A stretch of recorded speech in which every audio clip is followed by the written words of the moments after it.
اس کے علاوہ جو ٹیسٹنگ کی سہولیات ہیں، صلاحیتیں ہیں، ان کو بڑھانے کا بھی مطالبہ کیا گیا ہے، اور بیڈ، ہسپتالوں میں bed, ventilators, I C U کی سہولیات اور آئسولیشن سینٹرز جو ہیں وہ بڑھانے کا مطالبہ کیا گیا ہے، اور جو انتہائی غریب لوگ ہیں ان کی کفالت کا انتظام کرنے کا بھی مطالبہ کیا گیا ہے۔ اس کے علاوہ بے نظیر انکم سپورٹ پروگرام میں 30 لاکھ مزید خواتین، غریب خواتین کو شامل کرنے اور انسداد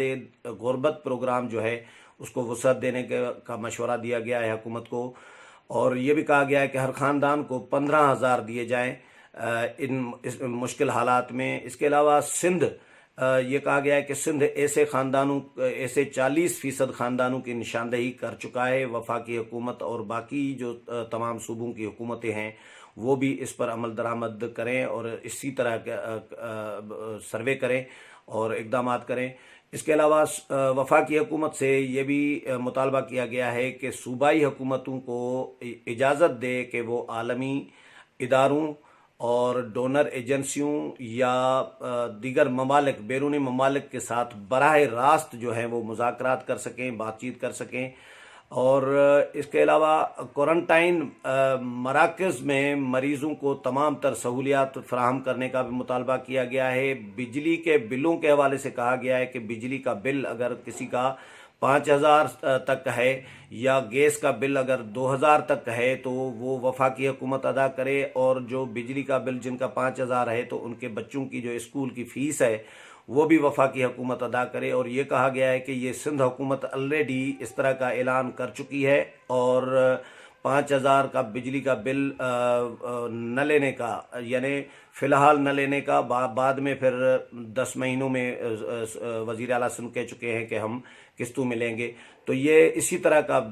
گیس کا بل بھی 2,000 کا ابھی نہیں لیا جائے گا سندھ حکومت کی طرف سے۔ تو وفاقی حکومت بھی اس طرح کے اقدامات کرے۔ اس کے علاوہ معاشی سرگرمیوں کو فروغ دینے کے لیے انٹریسٹ ریٹ جو ہے وہ اس کی شرح جو ہے کم کرنے کا مطالبہ کیا گیا ہے، اور اس کے علاوہ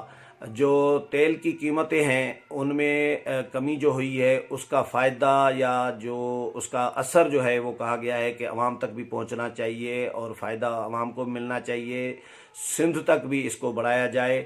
ای او بی آئی، اب نون لیگ کی جو تجاویز ہیں وہ میں آپ کے ساتھ شیئر کرتا ہوں کہ نون لیگ نے کچھ اور تجاویز بھی دی ہیں جن میں یہ کہا گیا ہے کہ ای او بی آئی کا جو فنڈ پڑا ہوا ہے اس کو بھی اس مشکل وقت میں غریبوں کی، عوام کی مشکلات حل کرنے کے لیے استعمال کیا جا سکتا ہے، اور اس کے علاوہ فنانشل ایمرجنسی کا نفاذ فوری طور پر کیا جائے، پالیسی ریٹ میں کم از کم 4% تک کمی کی جائے، یہ نون لیگ نے مطالبہ کیا ہے وفاقی حکومت سے۔ اور بے نظیر انکم سپورٹ پروگرام کے حوالے سے یہ کہا گیا ہے کہ جو اس پروگرام کے تحت جو مستحق خاندان ہیں، غریب خاندان ہیں، ان کو کم از کم 3,000 روپے ماہانہ دیے جائیں، اور یہ جب تک یہ مشکل وقت چل رہا ہے یا یہ وبا جب تک چل رہی ہے، کرائسس چل رہا ہے، جب تک ایمرجنسی کی صورتحال ہے تب تک یہ پیسے جاری رکھے جائیں، اور یہ رقم ایزی پیسہ کے ذریعے بھی دی جائے تاکہ بینکوں پر رش نہ ہو اور آسانی سے لوگوں کو یہ پیسے مل سکے، یہ نون لیگ نے مشورہ دیا ہے۔ اس کے علاوہ ملک بھر میں ڈاکٹرز اور جو دیگر میڈیکل عملہ ہے، میڈیکل اسٹاف کی جو تنخواہیں ہیں وہ فوری طور پر ڈبل کی جائیں، 2 گنا بڑھائی جائیں، یہ شہباز شریف نے مطالبہ کیا ہے۔ اور اسی طرح جو بل ہیں بجلی کے وہ بھی سندھ حکومت کی طرح کہا گیا ہے۔ یہ وفاقی حکومت کو اپوزیشن جماعتوں نے زیادہ تر ان میں جو شروع میں نے پڑھی ہیں تجاویز شیئر کی ہیں وہ تمام اپوزیشن جماعتوں کی طرف سے تو ہیں ہی، لیکن ان میں حکومت کی جو اتحادی جماعتیں ہیں وہ بھی شامل ہیں، کاف لیگ ہے، نون لیگ ہے، بی این پی مینگل ہے، انہوں نے بھی اتفاق کیا ہے، اور یہ حکومت کو نون لیگ کے اور پیپلز پارٹی کے رہنماؤں نے حکومت کے ساتھ شیئر کیے ہیں۔ وزیر اعظم صاحب تو اپنی تقریر آج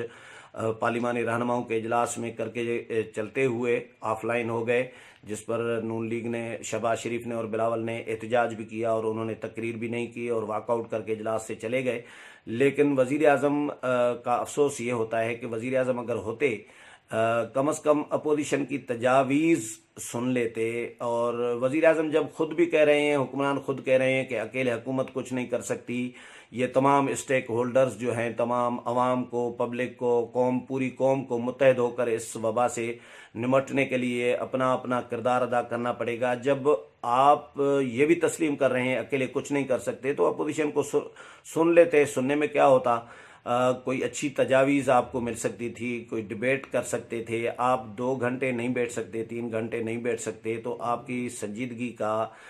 اس میں سے اندازہ ہو جاتا ہے، پرائم منسٹر کی سنجیدگی کا یا حکمرانوں کی سنجیدگی کا. تو ہمارے حکمران سنجیدہ مجھے تو نظر نہیں آ رہے. اپوزیشن جس طرح مسلسل سر جوڑ کر بیٹھی ہے، آپس میں رابطے کر رہی ہے، یا اے پی سی گزشتہ روز بلا لی، تجاویز اور سفارشات مرتب کر لی. آج اسپیکر اسد کیسر کی جانب سے بلائے گئے اجلاس میں شہباز شریف اور بلاول بھٹو زرداری سمیت تمام اپوزیشن کے جو رہنما ہیں وہ شریک ہوئے. لیکن حکومت کا رویہ دیکھ کر اپوزیشن بہت ہی ڈس اپائنٹ ہوئی ہے. میں تو اپوزیشن نے تو کل کہا ہے کہ قومی ریاستی سطح پر قیادت کا فقدان نظر آ رہا ہے، وزیر اعظم کی طرف جو اشارہ کیا ہے. لیکن اس سے پہلے میں پروگرام کر چکا ہوں اس پر کہ وزیر اعظم کے رویے سے ایسا لگ رہا ہے کہ وزیر اعظم واقعی جیسا کہ اسلام آباد کے وزیر اعظم ہو، وہ پورے ملک کے وزیر اعظم نہ ہو. مراد علی شاہ کے ایکٹیویٹیز میں سے اور مراد علی شاہ کے کردار کو دیکھ رہے ہیں ہم، سندھ کے اقدامات کو دیکھ رہے ہیں، مراد علی شاہ کے اقدامات کو، تو اس میں سے ایسا لگ رہا ہے کہ جس طرح وزیر اعظم ہی مراد علی شاہ ہوں اور سارے اقدامات مراد علی شاہ نے کرنے ہیں، وزیر اعظم نے کچھ نہیں کرنا. تو وزیر اعظم پر تنقید اس لیے کی جا رہی ہے. اب پہلے تو اپوزیشن نے کہا تھا کہ ہم غیر مشروط تعاون کرنے کے لیے تیار ہیں وزیر اعظم کے ساتھ، حکومت کے ساتھ، لیکن وزیر اعظم نے کوئی رسپانس نہیں دیا اور اپوزیشن کے ساتھ بات کرنا بھی گوارا نہیں کر رہے. تو پھر ظاہر ہے اقدامات بھی نہیں، کچھ نہیں کر رہے، تو پھر ظاہر ہے تنقید تو بنتی ہے. اگلے پروگرام میں پھر ملاقات ہوگی، تب تک اجازت چاہتا ہوں. اللہ حافظ.